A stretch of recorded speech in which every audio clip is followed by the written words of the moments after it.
Hi, and welcome to Master of Horror, where I bring you the most scariest stories that I've ever come by. Please, dive with me into the depths of horror with these scary, true, paranormal, and horror stories with Thunderstorm sounds. Number 30. True paranormal story number 1. My paranormal experiences. It is very likely that something is haunting our house. Through the years, I've experienced quite a few supernatural things in the house, like hearing footsteps when no one is around. The footsteps come from areas that are no longer walkable, like walking through closet walls and windows. Things and objects are thrown from shelves, but they don't just fall. They'll be lifted several inches into the air, hang there for a moment, and then get thrown to the ground with great force. And we always try to find a logical explanation. But after a while, we try to ignore these paranormal experiences or find a rational explanation. One experience involves my younger brother and sister. When my brother was a toddler, he woke up one morning and told the whole family that during the night he got out of bed and went downstairs. When he got there, an old lady yelled at him to get back to bed. My younger sister had the same experience a few years later. They were both about 2 or 3 years old when it happened. So my sister hadn't even been born when it happened to my older brother. But the time it happened to her, my brother had completely forgotten that it happened to him. So it is very unlikely that he told her about it. Over the years, my parents and I have tried to explain it away, telling ourselves that they were only dreaming, but the fact that they both described the lady in nearly identical terms does prove that they just might be telling the truth. They claim they saw this old lady in the newest part of the house too. You see, we added a new section to the house that we built back in 2007. I've never felt comfortable in that part of the house, despite it being the most newest.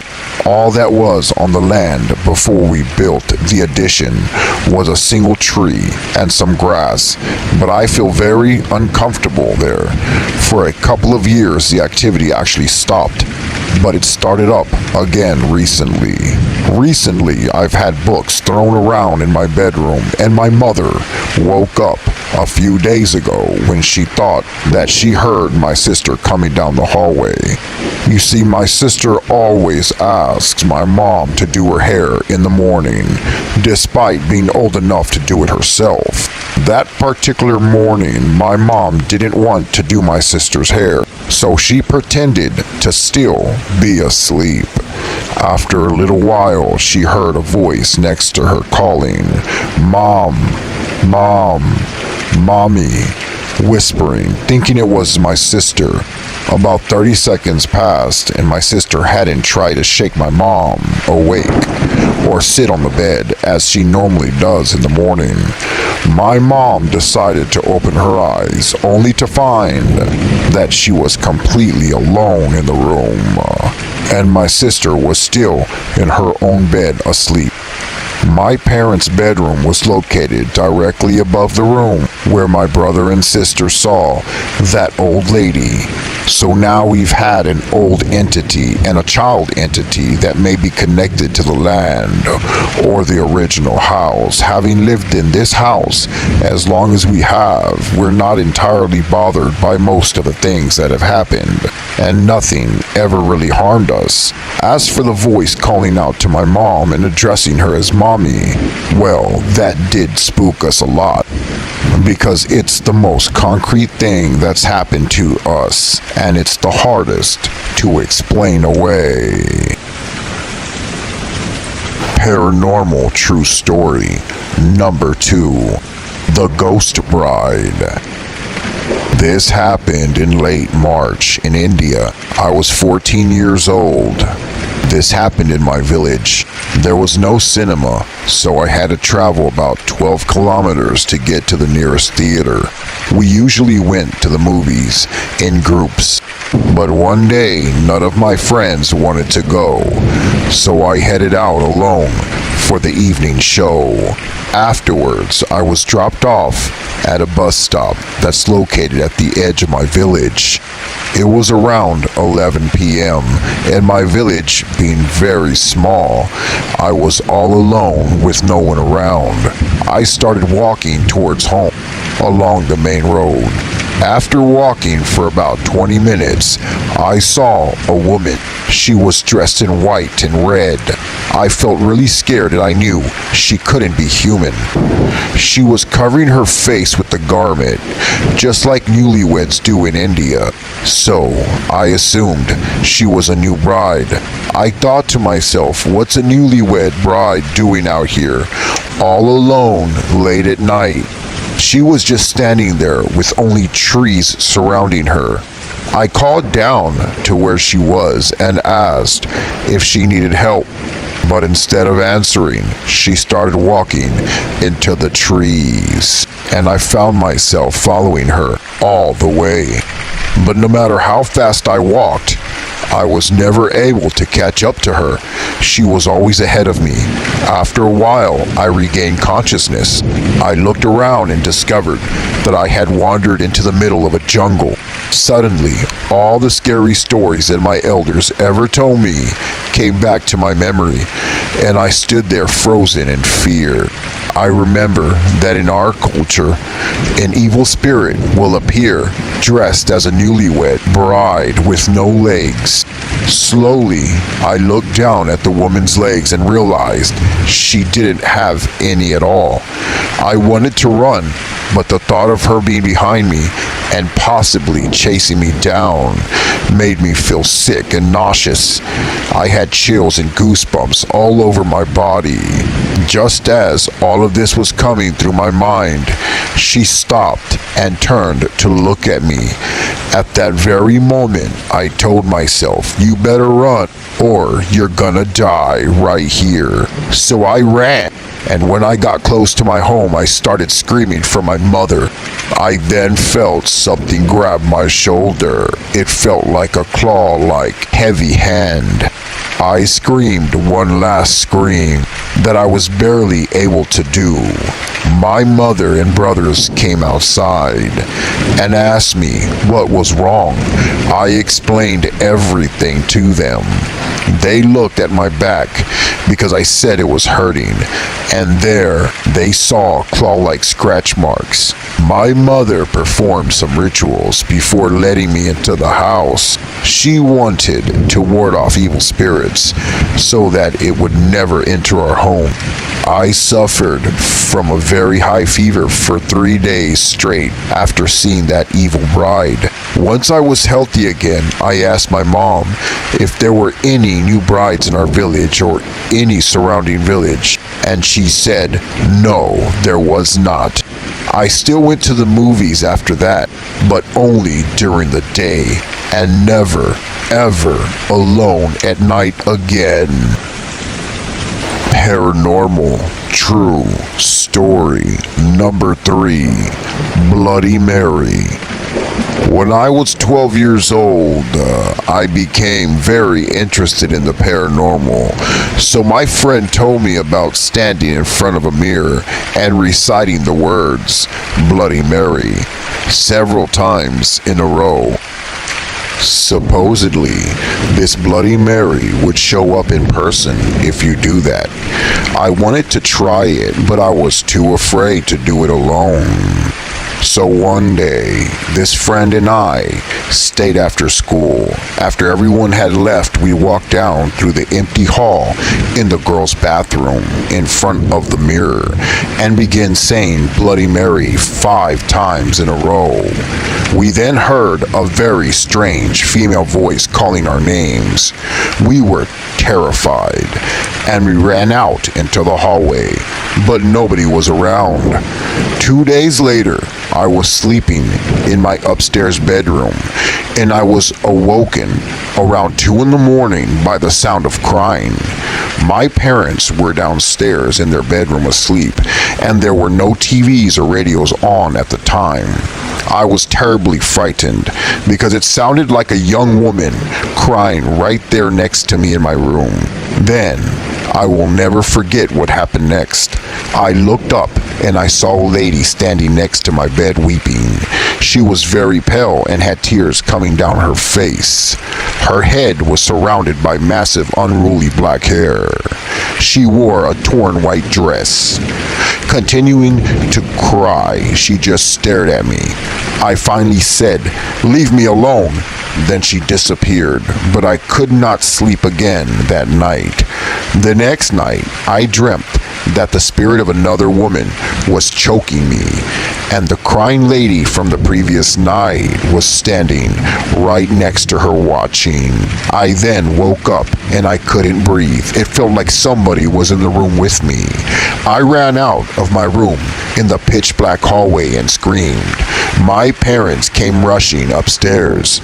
I feel that by chanting Bloody Mary, I somehow drew these spirits to me, and it was a very, very scary experience. Although I didn't like what happened to me, I still do want to explore the paranormal. However, I'm afraid of what might happen, and my parents think I'll go to hell if I continue. This true story takes place in Bryan, Texas. I'm a single mom and I have one daughter that's in college. She attends a college that is about 5 hours from my house. I was at home one night and I was watching TV on the sofa, alone. It was about 12 o'clock midnight and I was getting ready to go to bed when I heard a noise behind me. It was the front door to the house that was left open, and my daughter, who was supposed to be in college, walked past the living room and slowly went into the hallway. I called out her name, Nancy. She didn't turn around. She kept on walking, and she was wearing a red sweater with blue jeans. I remember feeling really scared and confused as to why my daughter came home without letting me know, when she's supposed to be in college 5 hours from here. I walked to the hallway and I saw her standing in front of the door to her old room. Again, she's been in college for the last 2 years, so there's no reason why she would be trying to open the door to her old room. I looked at her and said, "Nancy, what are you doing? Is everything okay? Please look at me." My heart was pounding, and all I can remember is wondering, why isn't she acknowledging me? She turned around slowly and looked at me, and she had a blank stare on her face, as if she was in a trance. She turned back towards her room, opened the door and walked in and shut it. I was puzzled and confused.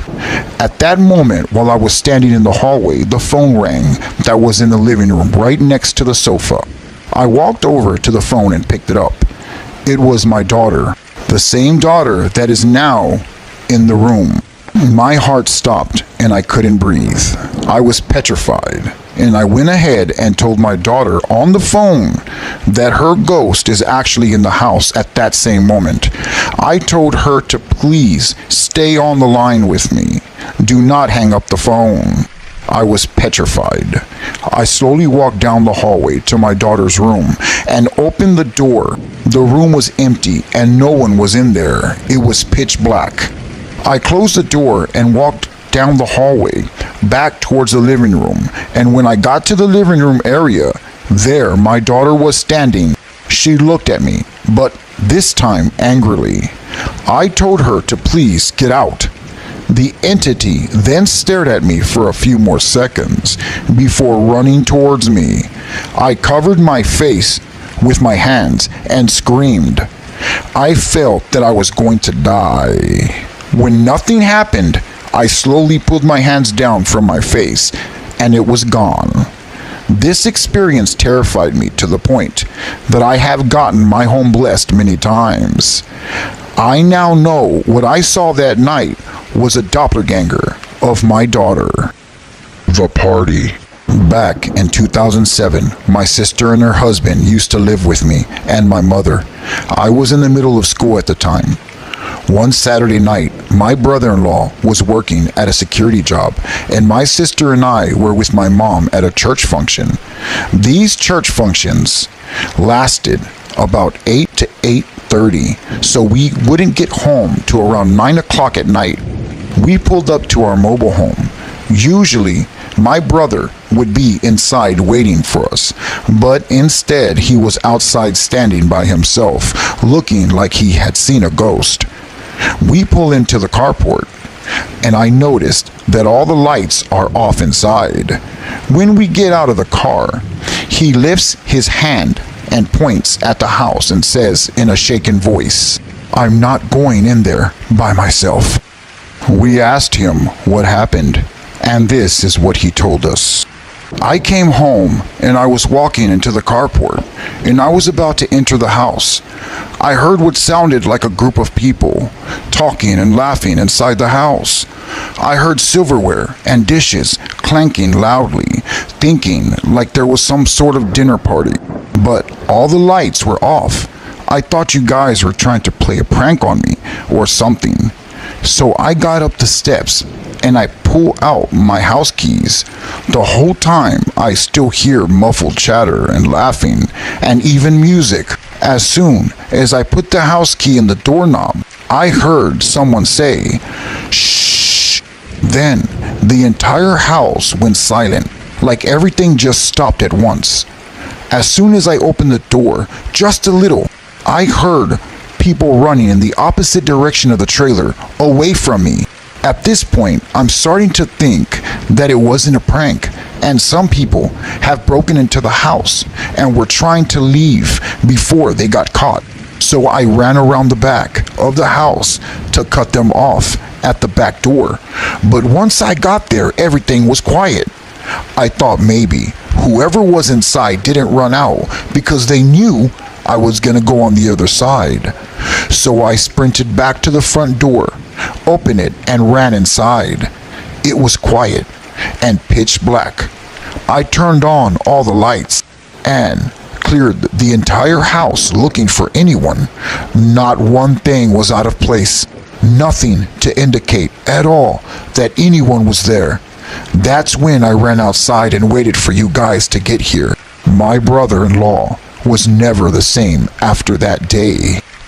This story happened in the Philippines in October of 2002 on Halloween night. This was when I was still a junior in high school. My friends and I stuck around school late one night after our annual Halloween party. We had gotten out my friend's Ouija board. It wasn't the brightest idea, but we were looking for a thrill. We found a nice spot under a tree and proceeded to set up the game. There were 5 of us. We were all expecting some kind of paranormal contact. Rumor was our school was haunted. It said that on Halloween night, the spirits come out to play, and we wanted to get scared that night. We were really excited because it was the first time any of us saw a Ouija board. Our school was located in an old Spanish mission house built in the 1800s when the Spaniards still occupied the Philippines. We were in a section of the school that no one ever went to. We sat down in the middle of an open space with only a small light bulb illuminating the surroundings. My friend, who had brought the Ouija board, proceeded to place it in the middle of the circle. It was a glow-in-the-dark version, which gave us the ability to see what was written in the dark. Not knowing exactly what to do, and going only by what we saw in the movies, we all placed our index fingers on top of the planchette, and we looked at each other and said, "What's next?" We decided to just throw out questions. "Is anyone there?" I called out from the darkness. Nothing happened. One of my friends who was there asked, If there are any spirits here, please make yourself known. Still, nothing moved. We clearly had no idea what we were doing. One of the boys jerked the planchette, and the girl screamed, breaking the silence. Then we all laughed at how ridiculous this all was. After a bit of joking around, we decided to give it another go. We all placed our index fingers back on the planchette. Once more, we asked, "Is anyone there? We'd like to make contact." We were just about to give up when the wind started to pick up, and the darkness around us seemed to move in. I felt scared for some reason. I didn't know why.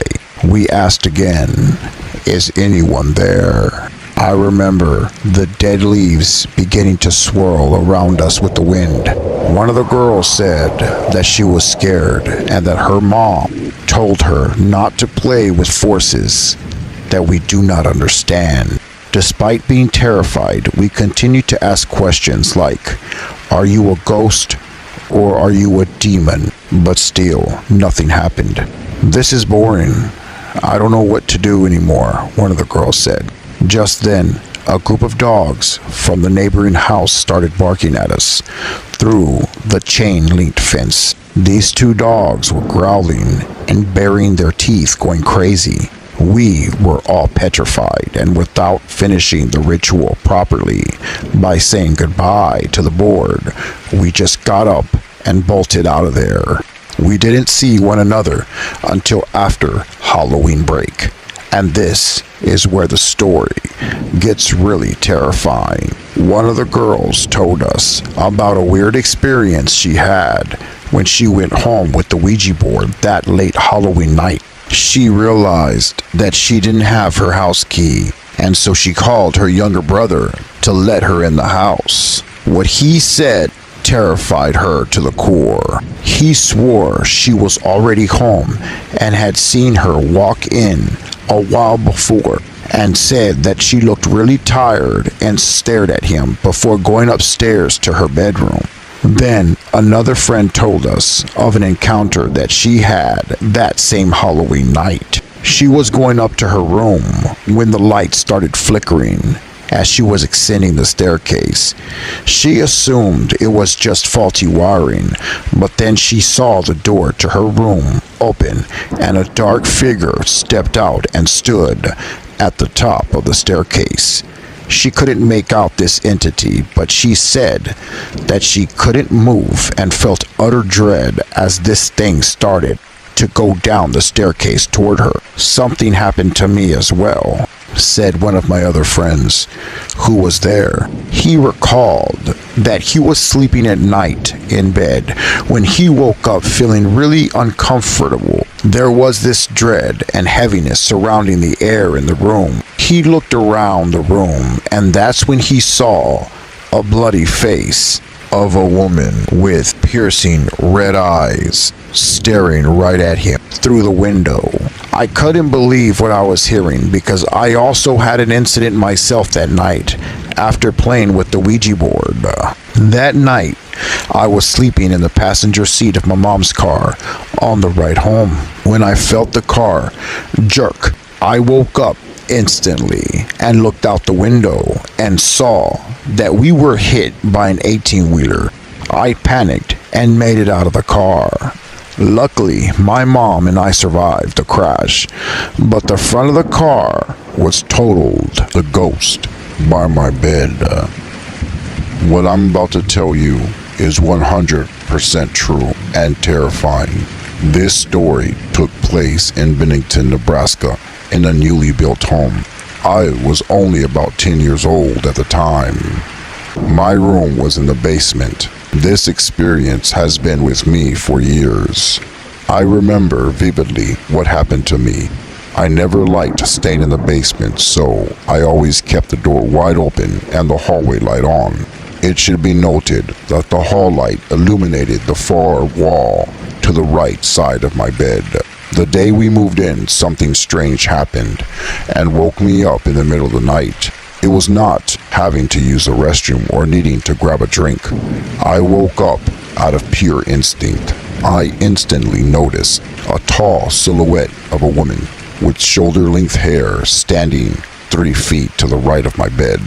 She stood in contrast to the black-lit wall. She was not just a shadow on the wall. She was a 3-dimensional figure standing very close to me. The woman was a solid black mass. I noticed distinct features of her hair that I assumed it was my mother in her robe. "Hello?" I asked. I got no answer, and the apparition continued to stand there. I raised my voice, "Mom," but she never replied or even moved. I became frustrated. Why was my mother just standing there watching me? I reached out to touch her, but I felt nothing. It was like trying to touch a hologram. My hand went right through it. My hair on my arms and body stood straight up, and I was terrified. My 10-year-old brain could not process this. Nothing was adding up.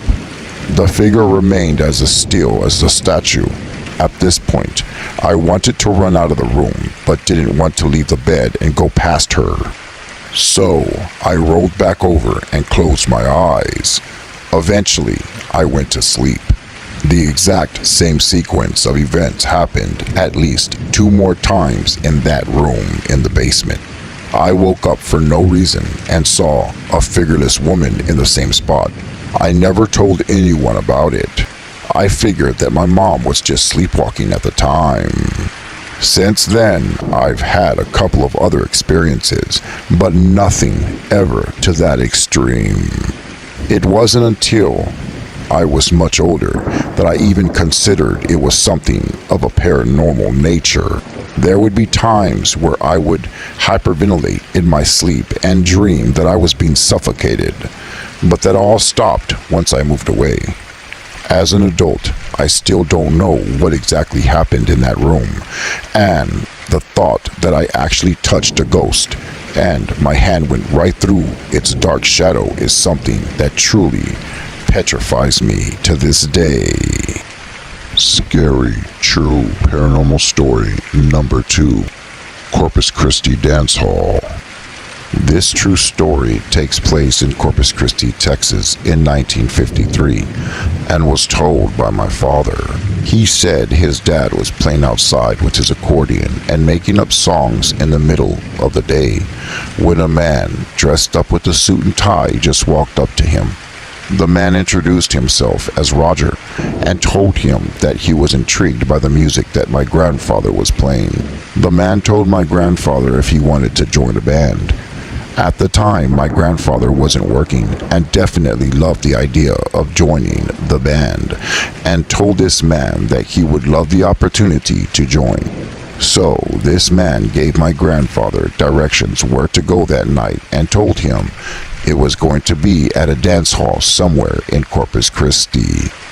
My grandfather was excited and told the man that he would definitely be there. My grandfather went inside the house and told my grandmother the good news about him joining a new band and that some man came from down the street and enjoyed his music. The piece of paper with directions said to be at the dance hall no later than 1 o'clock in the morning. My grandfather thought that that was kind of odd because it was pretty late, but he didn't ask any questions and followed the directions to the dance hall. He got there exactly at 1 o'clock in the morning, and as soon as he opened the front door, there were people dancing and there was a band on stage playing music. My grandfather said he felt really eerie being there, but he brushed it off and continued to walk towards the stage where the band was playing. When he got to the stage, he saw the same man that talked to him earlier that day. The man approached my grandfather and told him to go ahead and get on stage and try to play along with the song that they were playing at the time. My grandfather said he knew how to play that song, so he took his accordion out. He looked around at everyone's faces and everyone was dancing and having a great time. He put his accordion around his shoulders and continued to play. But as soon as he started playing, he noticed something wasn't right. That's when he got the shock of his life. He looked at the singer's legs, and the person that was singing had hooves for feet. My grandfather thought it was a joke. He looked at the rest of the band members, and what he saw petrified him. All the band members had animalistic feet. The man playing the guitar had the feet of a pig, and the man playing the bass guitar had the feet of a chicken. My grandfather could feel his heart beating through his chest, and he said, as he looked at the audience dancing, they all had animal feet. He said that's when everyone stopped dancing and looked right at him. It got quiet inside the whole dance hall. The guys that were in the band that were playing music stopped playing music and stared directly at my grandfather also. Everyone inside of that club was staring at my grandfather. He left his accordion there and ran the heck out of there. He ran out of the door screaming and petrified. He ran all the way to his house and told my grandmother what happened. The next morning, he went back out to the same dance hall, and it was boarded up. It so happened that there was a fire months prior that killed everyone in that dance hall, including the band that was playing music that night. The man that my grandfather talked to, Roger, he was the actual owner of the dance hall that passed away in the fire that night. Scary, true paranormal story number 3. The Christmas Eve Entity. After having our Christmas Eve celebration, when everyone started to leave, my aunt asked my mom if she could stay the night because my cousin had already dozed off an hour earlier. My mom said it was okay, and they started to spread the mattress out on the living room floor. By the time they were done setting everything up, it was well past midnight, and everyone started to drift off. I woke up in the middle of the night. I had no idea what time it was. I spotted something out of the corner of my eye. I then sat up. To my surprise, there was a young girl who was staring at the wall facing away from me. I assumed that my niece was just sleepwalking, so I laid back down. My eyes felt heavy, and before I knew it, I was passed out. The next morning, I woke up and heard a conversation between my aunt and my parents. I got up to see what they were talking about, and I heard them discussing something that happened the night before. So I asked my aunt what she was talking about, and she began to tell me about her sleep paralysis. She told me that she had woken up and was unable to move, and naturally she became scared. She then heard footsteps coming up the stairs and saw an unfamiliar young girl with pigtails and ribbons in her hair walking up the steps towards my room. My aunt laid motionless in the living room. When the young girl eventually came back downstairs, where she stood looking at my aunt, the young girl suddenly sprinted towards my aunt and jumped on her. That's when she woke up screaming, which alerted my parents, who went to go check on her. I then mentioned to her that I had also seen the girl she was talking about, thinking that it may have been one of my nieces. I never got a good look at the girl in my room, but from what my aunt described, the description did not match my niece whatsoever. This coincidence is just too strange to wrap my mind around. How was I fully awake and moving while my aunt was going through sleep paralysis? Yet we saw the same girl. Could it have been a spirit perhaps, even a demonic presence? Why did it attack my aunt and not me? I'm afraid that these questions will likely never be answered.